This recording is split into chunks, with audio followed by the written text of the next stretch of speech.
क्या आपको भी मल त्याग के बाद में यानी लेटरिन जाने के बाद में आपको जलन रहती है, और यह जो जलन होती है कुछ मिनटों से लेकर कई घंटों तक रहती है? कई लोग होते हैं जिनको पूरे दिन भी रहती है ऐसी जलन। अगर यह कंडीशन है, उसके साथ साथ अगर आपको कभी कभी उसमें चुभन जैसी रहती है, तो यह जो है यह आपके मल द्वार में आपको कट लग सकते हैं, उसकी वजह से ही आपको प्रॉब्लम आ सकती है। और इस कंडीशन को बोलते हैं एनल फिशर, यानी आपको फिशर की शिकायत हो सकती है। जैसा कि आप नाम से समझ सकते हैं कि फिशर फिशर यानी कोई दरार या कोई कट लग जाना। अगर ऐसी जो कंडीशन है, उस कंडीशन में आपको ऐसे कौन कौन से और सिम्टम देखने को मिलेंगे ताकि आप उसको आसानी से पहचान सकें, पता लगा सकें कहीं आपको एनल फिशर तो नहीं है। आज इसी विषय में हम बात करेंगे।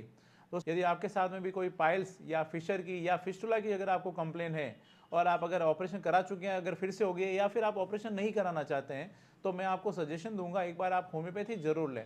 होम्योपैथी में इस तरह की कंडीशन को दूर करने के लिए काफ़ी अच्छी मेडिसिन होती है, जो कि जिसके कि काफ़ी अच्छे रिजल्ट्स भी होते हैं। इसलिए आप चाहें तो मुझसे भी कांटेक्ट कर सकते हैं।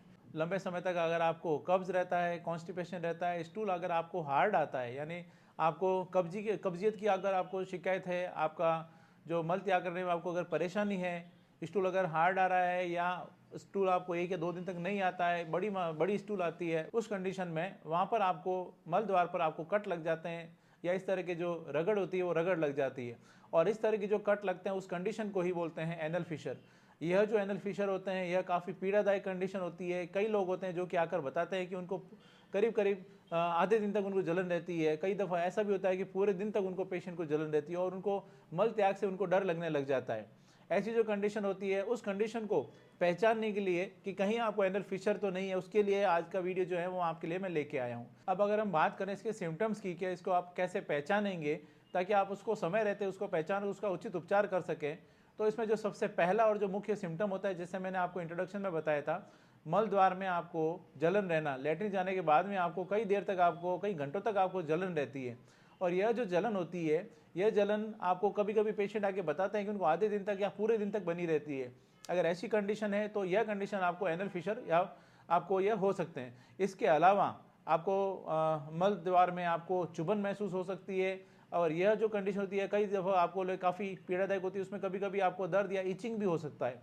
अगर ये सिम्टम देखने को मिल रहे हैं, उसके साथ साथ ही अगर आपको मल त्याग के समय आपको वहाँ पर बिल्कुल आपको मल त्याग के साथ में आपको वहाँ पे ब्लीडिंग हो रही है, और वह आपके स्टूल पर आपको लगते हुए आती है बिल्कुल ब्राइट रेड कलर की, तो यह कंडीशन भी आपको इंडिकेट करती है कि कहीं आपको फिशर हो सकते हैं। इसके अलावा देखने पर वहाँ पर आपको लाल एक क्रैक जैसा, एक लकीर जैसी वहाँ पर आपको अगर महसूस हो रही है, देखने को मिल रही है, तो यह कंडीशन आपको फिशर का एक इंडिकेशन हो सकती है। उसके साथ साथ ही जहाँ पर कट लगता है वहाँ पर एक स्किन टैग जैसा वहाँ आपको देखने को मिल सकता है। इसके अलावा जिन लोगों को ये शिकायत होती है, उन लोगों में अक्सर देखने को मिलता है कि उनको कब्ज की या कॉन्स्टिपेशन की शिकायत होती है, स्टूल उनका जो होता है वो हार्ड आता है। यह सारे जो सिम्टम्स होते हैं, अगर इसमें से मेजोरिटी ऑफ सिम्टम देखने को मिलते हैं, तो यह सिम्टम इंडिकेट करते हैं कि आपको फिशर इन एनो या एनल फिशर हो सकते हैं। अगर ऐसी कंडीशन है तो इसमें आपको घबराने की जरूरत नहीं है। आपको अपने खाने पीने में आपको ध्यान देने की जरूरत है। अगर आप बहुत ज़्यादा तला हुआ, बहुत ज़्यादा स्पाइसी मसालेदार खाना खाते हैं, आप उसको अवॉइड करें। कब्ज़ नहीं होने दें, जो सबसे ज़रूरी है। आपको कब्जियत से आपको बचना चाहिए। आपको वाटर इनटेक थोड़ा सा आपको बढ़ाना चाहिए। फाइबर आपको अपने खाने पीने में आपको ऐड करना चाहिए।